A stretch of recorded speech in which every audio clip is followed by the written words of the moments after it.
Hello everyone, আসসালামু আলাইকুম। কেমন আছেন সবাই? আশা করি ভালো আছেন। আমিও আল্লাহর রহমতে ভালো আছি। আবারও একটা নতুন ভিডিও নিয়ে আসলাম। আশা করি ভালো লাগবে।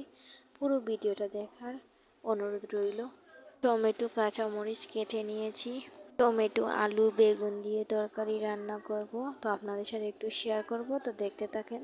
তেলাপি মাছ দিয়ে রান্না করব। তার তেলাপি মাছগুলোকে ভালোভাবে ধুয়ে নিয়েছি। এখন কিছুটা পরিমাণের লবণ দিয়ে দিয়েছি আর হলুদের গুঁড়ো দিয়ে দিয়েছি। এখন ভালোভাবে মাখিয়ে একটা প্যান বসিয়ে দিয়েছি। এই প্যানটা গরম হয়ে গেছে। এখন তেল দিয়ে দিয়েছি, তেলটাও গরম হয়ে গেছে।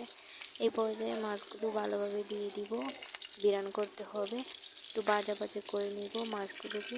দেখতেই পাচ্ছেন মাছগুলোকে ভাজা ভাজা করে নিচ্ছি। উল্টে পাল্টে বিরান করে নিতে হবে। ভালোভাবে উল্টে পাল্টে দুই সাইড ভাজা করে নিব।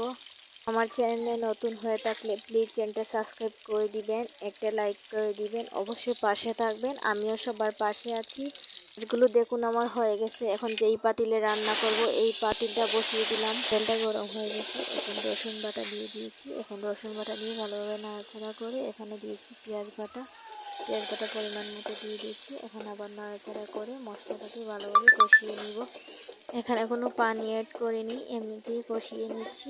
পরবর্তীতে পানি অ্যাড করব। এখন ভালোভাবে কষানো হয়ে গেছে। এখন এখানে পরিমাণ মতো পানি দিয়ে দিব। এত পানিও দিব না, অল্প পানি দিয়ে দিব, যাতে মশলাটা বিরানো হওয়ার জন্য পানিটা দিয়ে দিয়েছি। এখন দিয়ে দিলাম এখানে লবণ, দিয়ে দিলাম হলুদ, এখানে দিয়ে দিলাম মরিচের গুঁড়া, এই দিলাম হলুদের গুঁড়া, এখন দিয়ে দিলাম বাখরের গুঁড়া, হলুদের গুঁড়া দিয়ে দিয়েছি। দেখুন পরিমাণ মতো দিতে হবে। এখন নাড়াচাড়া করে দিচ্ছি যাতে সবগুলো উপকরণ মিশে যায়, তার জন্য মশলাটাকে ভালোভাবে নেড়েচেড়ে কষিয়ে নিয়েছি। এই দেখুন কষানো হয়ে গেছে। এখন এখানে তরকারিগুলো দিয়ে দিয়েছি, দিয়ে এখন ভালোভাবে নাড়াচাড়া করে দিচ্ছি। ভালোভাবে সবজিগুলোকে মশলার সাথে ভালোভাবে নাড়াচাড়া করে দিচ্ছি। আপনারা ভিডিওতে দেখতেই পাচ্ছেন।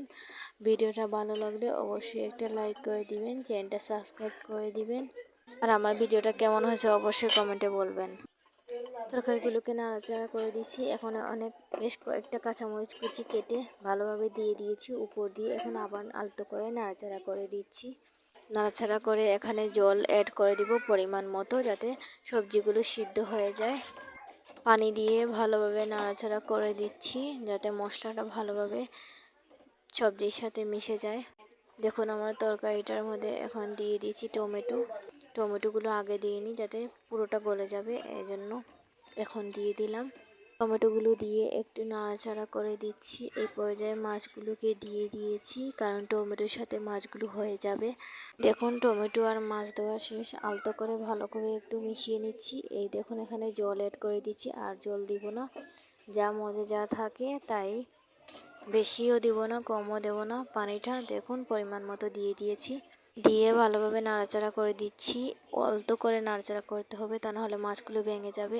এই দেখুন আমার প্রায় তরকারিটা হয়ে গেছে। এখন একটু নাড়াচাড়া করে আপনাদেরকে দেখিয়ে দিচ্ছি কতটা সুন্দর কালার হয়েছে। মাশাআল্লাহ, আপনারাই বলবেন আমার ভিডিওটা আপনাদের কাছে কেমন লেগেছে, রান্নার ভিডিওটা।